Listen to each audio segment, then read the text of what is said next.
Hello folks, today we're going to be taking a look at this 42-inch Hampton Grayton in white. I acquired this fan not too long ago, brand new in the box, and to be totally honest and totally frank, this is a terrible fan. There's really no way around it. It's all stamped steel stuff and really cheap thin blades, and you know, for $20 this is what you got back in 1996 at the Home Depot. But you know, for $20 you get a fan with a light kit, and you get a fan with an optional switch cap, which I have on here, and you get a 3-inch and a 6-inch dowel rod. So if you buy a fan nowadays for $20, you don't get any of that stuff. You might get a light kit, but that's it, you're stuck with it. You can't take it off for any reason. But yeah, this is a pretty significant childhood fan of mine. This is actually not this exact fan, but one of the first fans I ever had when I was a kid was an SMC version of this fan. It was an SMC Grayton, or Hampton Grayton by SMC. This is not an SMC OEM, this is a different OEM, and I'll go over the differences in a moment. But that fan I got from one of my best friends, and I still talk to him to this day. They were redoing the kitchen and they had one of these in there, and I still remember it to this day. And when they redid the kitchen, they gave the fan to me. Unfortunately, they just replaced it with a light fixture, so no fan went back up. But I got their old one, and I was pretty stoked about it. It was my first fan ever, so it really showed me a lot about how these fans work and how you install them and how they go together, how they come apart, how they work. It also shocked me a couple of times when I was a kid. There was probably a short circuit in it because it never worked right when I went over there. So, you know, I'd wire it up and touch the pull chain and it would shock me. So, probably one of the first times I ever got shocked. So, yeah. And then there was also a bakery right up the street from my house. And then they had 3 of these on, like, 3-foot down rods. Pretty tall ceiling in there, too. Probably like 13, 14 feet. So, it was pretty cool to see all these in that bakery on long down rods, especially it being a spinner fan, so it was kind of cool to see that. So that's why I hopped on the opportunity when one of these came up for sale for reasonable money. So let's have a closer look at it, shall we?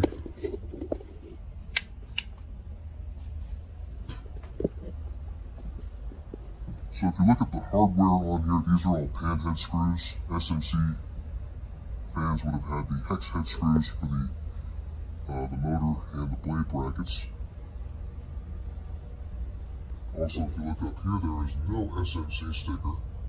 These holes up here, these 4 holes, I don't remember seeing those there. The top vents look different as well. I think they're a little skinnier than the SMC fans. And you probably can't see it, but there's no, I don't know if I'm going to be able to get it there. The white lead wire is blue instead of red. I remember that very distinctly on my SMC Grayton fan, but it's a pretty close copy. You still have the heart-shaped brackets and the arch end blade tips. Probably the cheesiest bleached oak finish I've ever seen in my life. And you have the washers and the nuts to bolt the blades together. I really don't like those. They take forever to take apart and put together, so. But I really wanted to get this up and take a video of it, so why not? Let's back up the tripod here.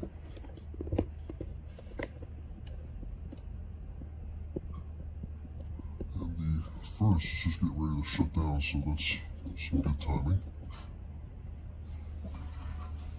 Alright, let's fire it up here.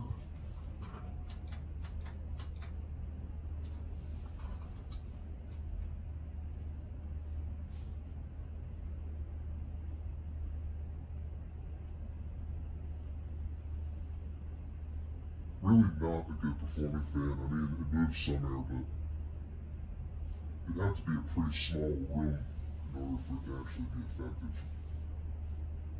Or it might not even be effective at that point either. I mean, it's very shallow blade pitch and it's got really skinny blades, so It's really not a recipe for a good performing fan.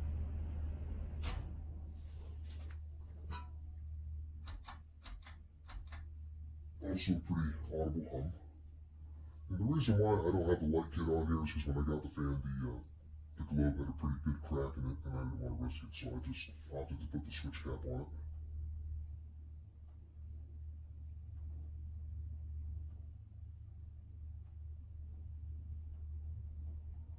Medium is kind of stirring up the air, but it's really nothing impressive.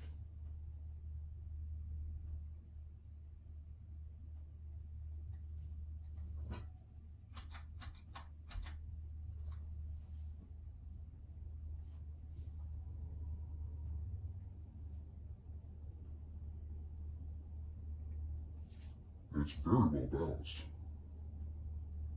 which kind of surprised me. Every single one of these fans I saw in the wild always had a wobble to it, but this one's actually pretty solid.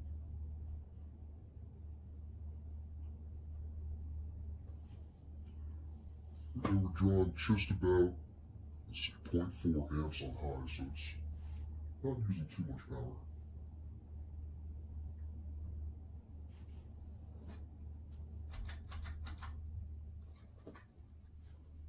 Bearings are still a little tight, so the spin down isn't very long.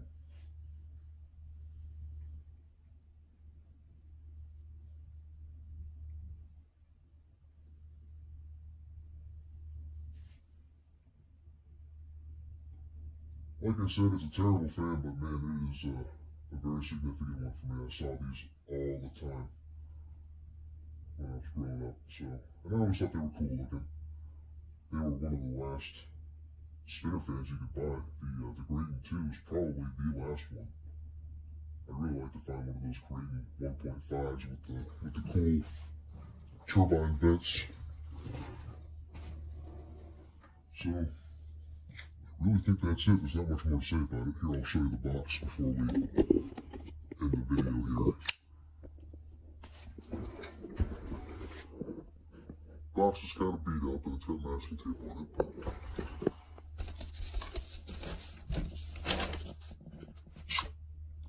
There's the crack in the globe there.